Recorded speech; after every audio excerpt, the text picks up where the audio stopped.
सोचिए, एक सुबह किसी देश की नींद खुले और उसे पता चले कि उसके राष्ट्रपति को अमेरिकी सेना पकड़कर ले गई है। ये कोई फिल्मी कहानी नहीं बल्कि एक हकीकत है।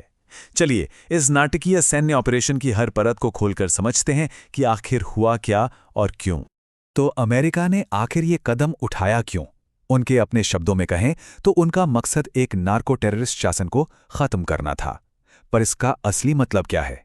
असल में ये बयान ही इस पूरे घटनाक्रम के दांवपेच और घोषित लक्ष्यों की एक तरह से रूपरेखा तय करता है। और फिर अमेरिकी एजेंसियों ने ये तस्वीरें जारी कीं। एक देश के राष्ट्रपति को हथकड़ी और आंखों पर पट्टी के साथ दिखाया गया। देखिए, ये सिर्फ एक गिरफ्तारी नहीं थी, ये पूरी दुनिया के लिए एक संदेश था, ताकत का एक खुला प्रदर्शन। तो चलिए अब सीधे जमीन पर उतरते हैं और देखते हैं कि उस रात काराकस में ये सब कुछ कैसे अंजाम दिया गया। ये ऑपरेशन किसी फिल्मी सीन की तरह कुछ ही घंटों में 4 हिस्सों में पूरा हो गया। पहले कराकस में सैन्य ठिकानों पर हमले हुए, फिर राष्ट्रपति और उनकी पत्नी की गिरफ्तारी, उन्हें हेलीकॉप्टर से अमेरिकी जहाज तक पहुंचाया गया और आखिर में उन्हें न्यूयॉर्क ले जाया गया। सब कुछ बिजली की तेजी से हुआ। अब सबसे बड़ा सवाल, अमेरिका ने ये कदम ठीक इसी समय क्यों उठाया? चलिए अब ट्रंप प्रशासन ने जो आधिकारिक तर्क दिए हैं उन्हें समझते हैं। वॉशिंगटन ने राष्ट्रपति मादुरो पर ये 3 मुख्य आरोप लगाए। नार्को टेररिस्ट शासन का मतलब है एक ऐसी सरकार जो नशीले पदार्थों की तस्करी से चलती हो और उसे बढ़ावा देती हो। इन आरोपों को ही इस सैन्य कार्रवाई का आधार बताया गया। एक आपराधिक सरकार, ड्रग्स का कारोबार और लोकतंत्र की हत्या। लेकिन यह हमला अचानक नहीं हुआ। इसकी बुनियाद तो महीनों से रखी जा रही थी। पहले वेनेजुएला पर कड़े आर्थिक प्रतिबंध लगाए गए, फिर उसके तेल टैंकरों को जब्त किया गया और फिर हमले से ठीक पहले कैरिबियन में अमेरिकी सैन्य जमावड़ा हुआ। मतलब ये हमला उस बढ़ते दबाव का आखिरी पड़ाव था। लेकिन इन आधिकारिक वजहों के अलावा एक और बहुत बड़ा पहलू है जिसकी चर्चा पूरी दुनिया में हो रही है, और वो है वेनेजुएला की जमीन के नीचे छिपा खजाना। बस ये एक नंबर ही इस कहानी को समझने के लिए शायद काफी है। वेनेजुएला के पास दुनिया का सबसे बड़ा तेल भंडार है। ये एक ऐसी सच्चाई है जो किसी भी देश के भू राजनीतिक महत्व को आसमान पर पहुंचा सकती है। और अगर इस बारे में कोई शक था भी तो राष्ट्रपति ट्रंप के इस बयान ने उसे साफ कर दिया। उनका कहना कि अमेरिका का खर्च जमीन से निकलने वाले पैसे यानी तेल से चुकाया जाएगा, इस सैन्य कार्रवाई को सीधे सीधे आर्थिक मकसद से जोड़ता है।